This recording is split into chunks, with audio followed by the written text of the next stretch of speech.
sebab aku nampak dah ada yang simptom AMS. So sebenarnya benda yang paling penting mula-mula kita ni AMS, kita kena sedar diri. Kita kena tahu, kadang-kadang sebenarnya kita tak tahu kita AMS. So tu problem dia, bila kita tak sedar kita AMS, kita akan buat tak tahu, kita akan makin jalan macam biasa sampai dah teruk baru kita cuba nak perbaiki. So kita kena kenal kita punya body condition, kena rasa. Aku tahu dah ada yang pening sikit kan. Dah ada yang pening sikit, dia ada dah jalan penat. Itu semua simptom AMS. Jalan penat, jalan sikit penat tu semua AMS. So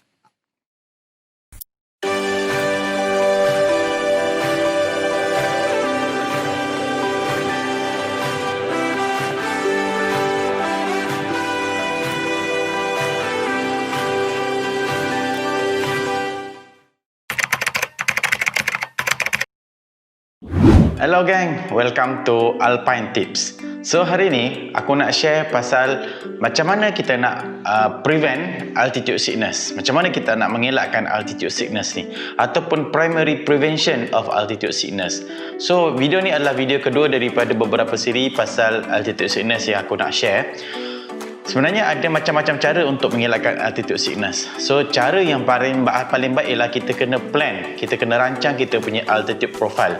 Maksudnya kita punya pergerakan peningkatan altitude kita, iaitu kita kena mendaki secara gradual ataupun perlahan. Benda ni akan berikan masa dekat badan kita untuk adjust kepada high altitude yang kita kena ada, iaitu itulah namanya acclimatize. So aku senaraikan ada 10 accent profile recommendations untuk bantu kita untuk mengelakkan altitude sickness. Okay, first kali apabila kita nak mulakan trip, kita kena spend satu malam di bawah 3000 meter. Bermakna kita tak boleh terus buat trip terus naik ke 3000 meter ke atas. Kita tidur satu malam di bawah 3000 meter. Yang kedua, lepas 3000 meter, elevation untuk kita trekking setiap hari ialah cuma antara 300 hingga 500 meter. Okey, ini adalah recommendation yang dibuat oleh profesional. Dia cadangkan 300 hingga 500 meter. Maksudnya setiap hari kita cuma boleh naik 300 hingga 500 meter setiap hari.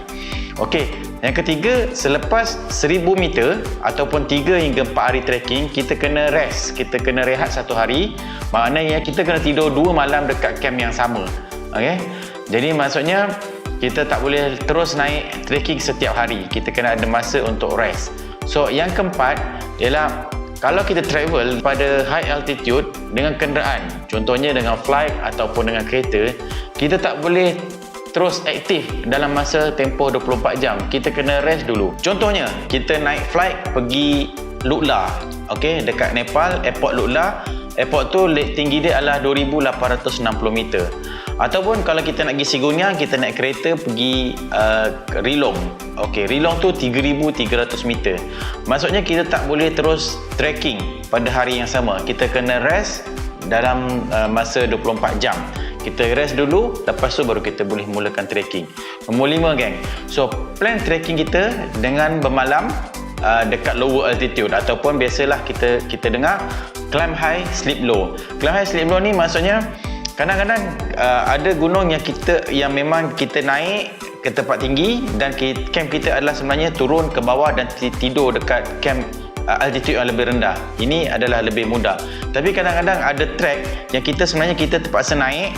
Contohnya kita naik trekking pada hari ini 3000 meter dan kita turun untuk tidur pada ketinggian 2500 meter pada hari yang sama. So maknanya kita naik dan kita turun balik dan tidur pada elevation yang lebih rendah. Climb high, sleep low. Okey. Ini banyak sebenarnya gunung-gunung yang tinggi dia siap ada rotation dia. Maknanya first rotation kita naik dan kita turun balik ke base camp. Second rotation kita naik balik dan barulah kita ke puncak.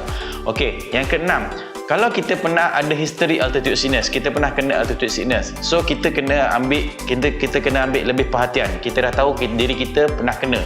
Mungkin kita kena bermalam dekat altitude yang kita pernah kena tu selama 2 malam. Contohnya, saya pernah kena altitude sickness pada ketinggian 5000 meter contoh. Bermakna mungkin saya kena bermalam di ketinggian 4500 meter selama 2 malam supaya badan saya lebih adjust kepada ketinggian tu nanti.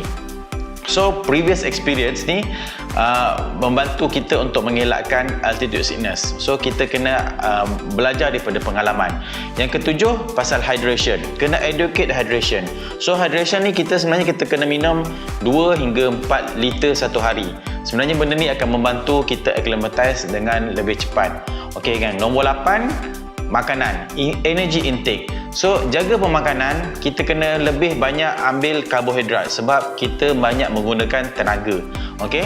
Yang ke-9, setiap orang acclimatize pada kadar yang berbeza. So bila kita plan untuk satu group, kita kena consider untuk plan bagi orang yang lambat acclimatize. Mungkin dalam 10 orang, 2 orang ni lambat acclimatize. So kita kena plan mengikut dia punya keupayaan badan dia untuk acclimatize. Okey. Jadi kita boleh mengelakkan group kita daripada kena AMS. So yang ke-10, last sekali, ini yang paling penting. Paling penting ialah sebenarnya kita kena recognize, early recognition, ataupun kita kena alert apa benda yang berlaku kepada badan kita. Jadi kita boleh manage simptom ni yang telah berlaku kepada badan kita pada peringkat lebih awal. So apabila kita dah manage, kita dah cuba atasi pada peringkat awal, so benda ni dia tidak melarat apabila dah teruk, bermakna mungkin kita dah terlambat. So aku akan explain macam mana pula nak manage simptom altitude sickness ni dalam video selepas ini. Okey, lepas aku dah explain macam mana kita nak elakkan altitude sickness, sebenarnya dalam 10 perkara ni ada beberapa perkara yang sebenarnya susah kita nak buat dalam real condition, terutama kita macam kita orang Malaysia dalam actual trekking condition. Contohnya, kadang-kadang ada trekking organizer yang tak merancang ascent profile ni dengan betul. Maksudnya tadi recommendation adalah 300 hingga 500 meter sehari, tapi kadang-kadang kita plan sampai 700-1000 meter sehari. Okey, tapi kadang-kadang sebenarnya perkara ni dia jadi bukan sebab kita punya plan, sebenarnya sebab memang keadaan trek, lokasi setiap camp tu dah lebih daripada 500 meter. Maknanya camp 1 ke camp 2 tu sendiri, lokasi trek kita ni memang dah lebih 500 meter. So benda ni agak susah untuk kita dapatkan acclimatization program. So macam mana pun kita sendiri kena macam mana kita nak elakkan altitude sickness ni, sebenarnya kita kena plan sebelum kita sign up trip. Kita kena tengok dia punya plan, adakah kita sendiri mampu mengikuti acclimatization program ataupun elevation yang dibuat oleh trek organizer tersebut. Kalau kita mampu, maknanya kita boleh ikut trip ni. Kalau kita tak mampu, mungkin kita kena tambah 1 atau 2 hari lagi untuk diri kita sendiri kerana keadaan camp ataupun keadaan plan yang dibuat oleh organizer. So benda ni sebenarnya banyak membantu, kita kena check betul-betul supaya kita sesuai dengan pengalaman kita. Pada aku nasihatkan lebih baik kita spend ataupun satu hari ataupun 2 hari lebih masa lah, supaya kita lebih acclimatize. Benda ni sebenarnya lebih selamat daripada kita pergi nak cepat pergi cepat balik, kita buat compress, kita pendekkan tempo trekking dekat high altitude. Benda ni sebenarnya membahayakan diri kita dan sebenarnya membahayakan kawan-kawan kita yang lain. So sebenarnya lebih baik kita trekking selamat, enjoy, lebih baik daripada kita sakit. Okay. And then pasal ubat, adakah terdapat ubat yang boleh elakkan altitude sickness? Aku rasa korang semua tahu most common medicine dalam menangani altitude sickness ni ialah acetazolamide, ataupun nama brand dia ialah Diamox. Acetazolamide ni sebenarnya dia dikatakan boleh membantu untuk mengelakkan altitude sickness prevention. So sebenarnya dia mempercepatkan, bukan dia mengelakkan, dia sebenarnya mempercepatkan proses acclimatization. So caranya ialah satu biji Diamox ni biasanya beratnya adalah 250 mg. Dia punya dosage, bukan berat, dosage dia. So untuk prevention, tahap prevention kita kena pecahkan kepada 2. Belah pil tu kita ambil, bermakna kita ambil 125 mg dan 125 mg lagi pada waktu malam, 2 kali sehari. Ini kita lakukan pada sehari sebelum kita start trekking dan setiap hari semasa trekking. So tapi Diamox ni dia ada side effect. Biasanya kita akan rasa jari kita kebas, kita ada rasa telinga berdengung, kita tak selera makan, kadang mengantuk dan menyebabkan kita selalu buang air kecil.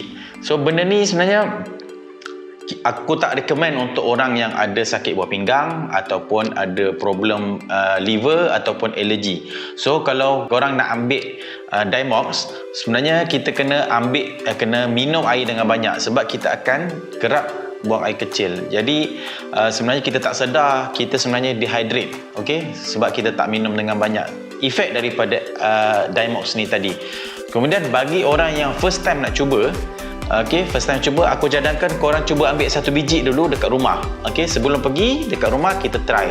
So kita nak tengok apakah side effect dia. Kalau side effect dia tak terlalu teruk, biasa je, ataupun kita ada rasa sikit kebas dan kita boleh control, maknanya kita boleh makan. Tapi kalau side effect-nya teruk ataupun kita alergi, aku cadangkan lebih baik elakkan kita gunakan Natural Acclimatization Program ni.